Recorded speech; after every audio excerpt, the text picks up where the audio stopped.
It all adds up to a poor first impression for guests. Next up, breakfast. Hello. Yeah. Can I please have the oat smoked salmon and soft scrambled egg? Yeah. Brown toast. Yeah. And please can I have a double espresso with hot milk? Thank you.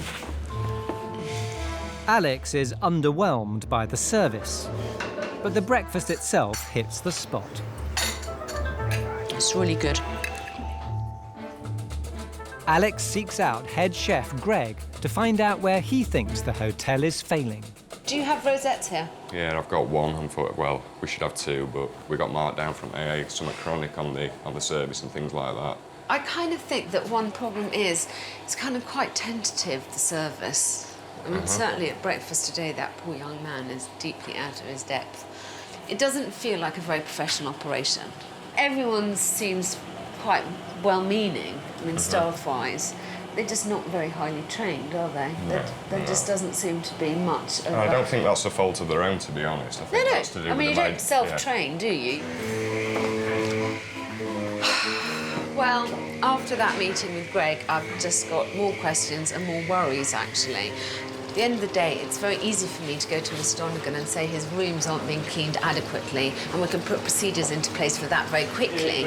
It's much harder for me to put in a management structure, which is ultimately my challenge here. The lack of staff training is alarming.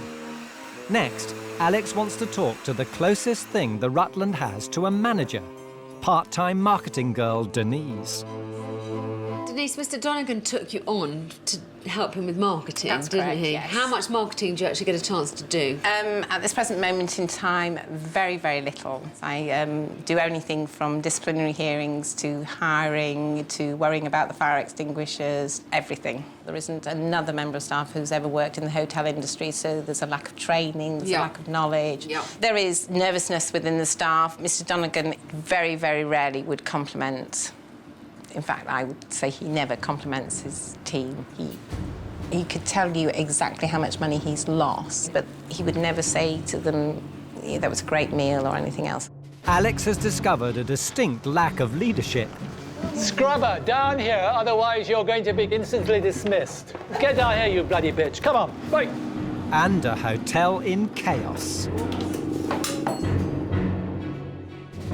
The more people I talk to in this hotel, the more dire it appears the situation actually is.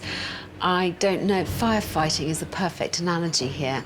Everyone seems to be desperately running around, rather like headless chickens, not knowing where the next drama's going to strike.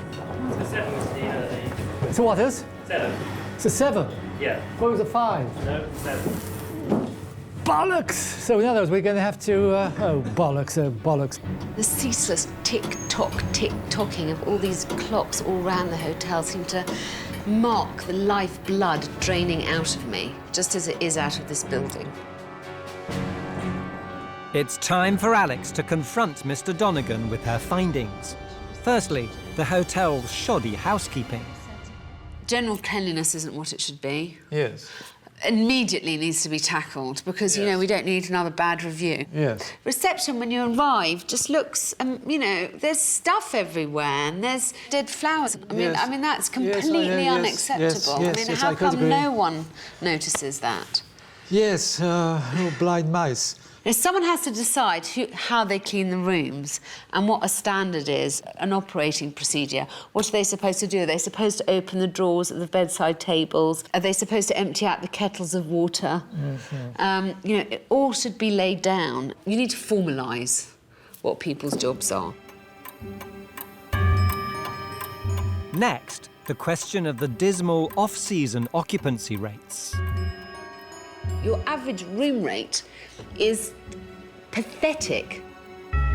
There's 2 ways to make more money. You increase your occupancy or you increase your room rate.